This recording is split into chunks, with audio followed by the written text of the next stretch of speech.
To tell you the truth, being a slacker is actually in my nature. You see, during my corporate days, when I was working a 9 to 6 job, my focus was actually how can I work lesser and lesser to deliver the same kind of results. Because the truth is, I was actually dragging my feet to work in the past. I didn't enjoy my work at all. So I'm always thinking about how can I work less and less, and I can tell you that's a terrible mindset.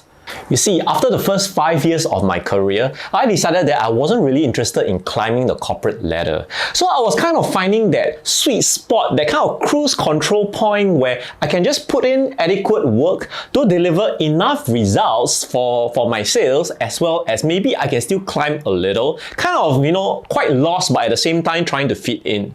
Fast forward to today, some of you know my story if you follow this channel. My wife, Fran and I have been financially free since 2020. That was in Singapore, and then we shifted over to Penang in 2022. In today's video, I'd like to share with you how a slacker like me can actually find financial freedom after I worked for 15 years in the corporate sector. Before I continue, I really appreciate it if you hit the like button and subscribe to join our channel so that we can create more content like this for you.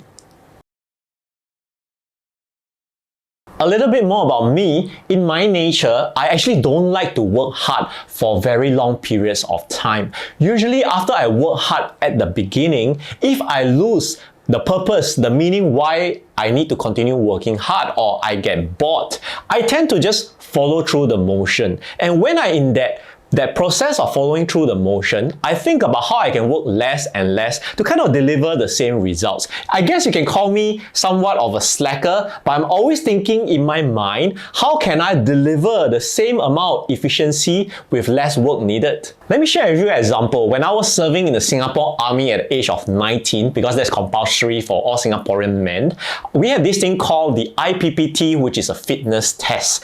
And in those days when you are full-time national service men, you can only book out during the weekends. Sometimes Saturday you book out and Sunday you need to go back in. So sometimes they have incentives such as a nights out during the weekday, and those were very precious. So one of the incentive was if you hit IPPT goal, which means you need to run and do certain stations within a certain timing or certain number of sets, you get to get a night off. So just running for 10 minutes for a 2.4 kilometers run, actually the actual number is below 9 minutes and 45 seconds. You can actually get a night off. So in those instances, I was very committed and working very hard for that short period of time, and the reward is I get a night off.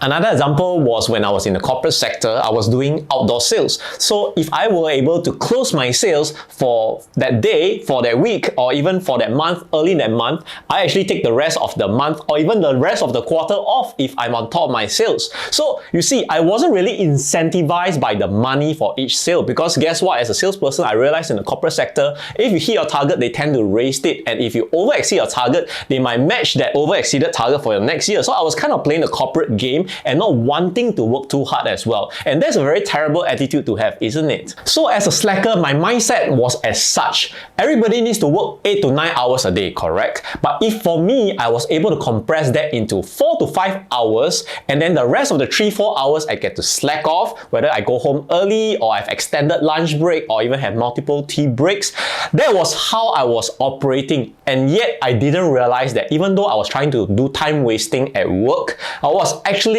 wasting my own life, actually running down the clock of my own lifespan. And that was a terrible mistake, because I could have used those 3-4 hours that I was slacking off to go and learn and hone my investing skills, or go and pick up some side hustles, some new income skills that will actually help me get out of the rat race faster. On hindsight, I wasn't very smart. In fact, what I was really doing was wasting my own life and drawing it down.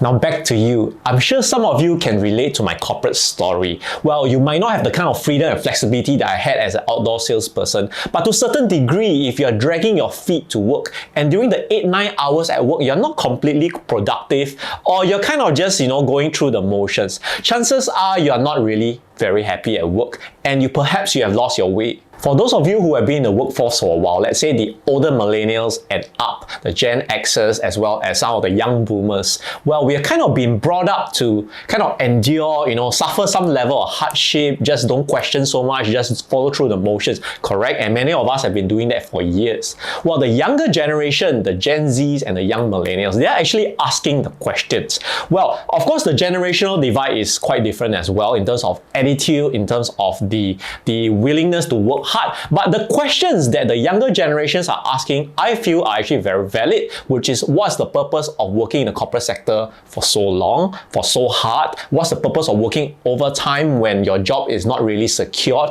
your remunerations are not guaranteed? So sometimes you got to really think out of the box, right? Instead of thinking as work as a 40-year, 45-year commitment that needs to be done, you can think of ways how that can be compartmentalized and for you to really go out there and live the life that you really want to live. You get what I'm saying? In other words, if you're holding a 9 to 6 job, that job is not you. That is just a part of you. You are the one that's actually living your real life. And your real life comprises of relationships, finances, and your health. The 3 core areas that you should be actively working on, and work is just an aspect of that, even though it takes so much time. You see, at age 36, I had a revelation that actually changed my life completely after that. So while I was at work, while I was dragging my feet to work, I asked myself the question, what's the purpose of doing what I was doing? So when I didn't have an answer to that, which is continue to work from 36 all the way until 65 like everybody else in Singapore in the corporate sector, with many of them with no questions asked, when I started asking those questions about the purpose of why I'm doing what I'm doing, and I didn't have an answer, I knew that I didn't want to do that for another 30 years. I didn't have a true answer to what is it that I want to do to find my purpose again, but I knew that I didn't want to stay in the corporate sector for another 30 years. When I started asking the first few questions, that's when the real game begins. You see, life is not just about finding answers. It's about asking the next question after you find your answers. For example, in exams, especially in Singapore exams, we are taught to just find the answer to the question, correct? And after you have the correct answer, do you then ask the next questions? In fact, many students, after they know the answer and written it down and got fantastic marks, they forget about the whole context of that question, correct? So if we as human beings, we don't ask the next layer of question, and we stop questioning, guess what? We are just going to get pushed down and pushed down into the system more and more deeply, such that we completely lose ourselves. That's why Fran and I always share on this channel, when work becomes your identity, it takes over your identity, you lose your authenticity.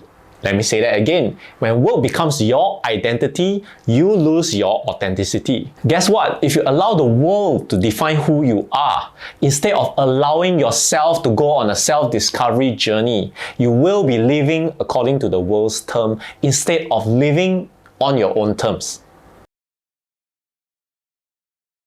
If you have the realization today that, oh no, the clock is ticking, time is precious and it is an exhaustible resource, perhaps the next question you want to ask yourself is, what are you going to do with the remainder of your life, of the time that you are given, how you can make the most out of it? You must learn how to see far into the horizon, be able to have clear vision and goals, find clarity in your mind, be able to define processes that works for you, and ultimately have a clear purpose in life. One key purpose that Fran and I share, especially after we've gotten financially independent, is to advocate financial literacy. Because in this world today, financial literacy is sorely lacking, especially for the masses. It is not fair for just the rich and wealthy to have all this knowledge, to be financially literate, to continue building wealth for themselves, but it's the masses who sorely need this financial literacy in order to raise their level, to create better lives for themselves. So do continue staying on our channel as we create more content around financial literacy. And of course, we also have our free masterclasses that we conduct 1 to 2 times a month, where we cover topics on personal finance, investing, financial literacy, literacy, breaking out the rat race, early retirement, and more, you can join by clicking on the link below for our mailing list so that we can send you the Zoom webinar details. The next masterclass topic that we'll be sharing on is an extension of today's video topic, the Slacker Path to Financial Freedom, where Fran and I will share more on our inner workings, on the steps and processes that we took to get to financial freedom. And that will be conducted on a Saturday, 22nd of March at 10 a.m. Singapore time. Before I end off the video, I'd like to leave you with this. If you have 24 hours left to live in this life, what would you do in those 24 hours? And there's a good chance that whatever that is that you choose to do are the things that matter to you most in your life. Thank you very much. I'm John, one half of the Corporate Breakout Couple, signing off. To hit the like button, subscribe to join this channel, and we'll see you in the next video. Bye-bye.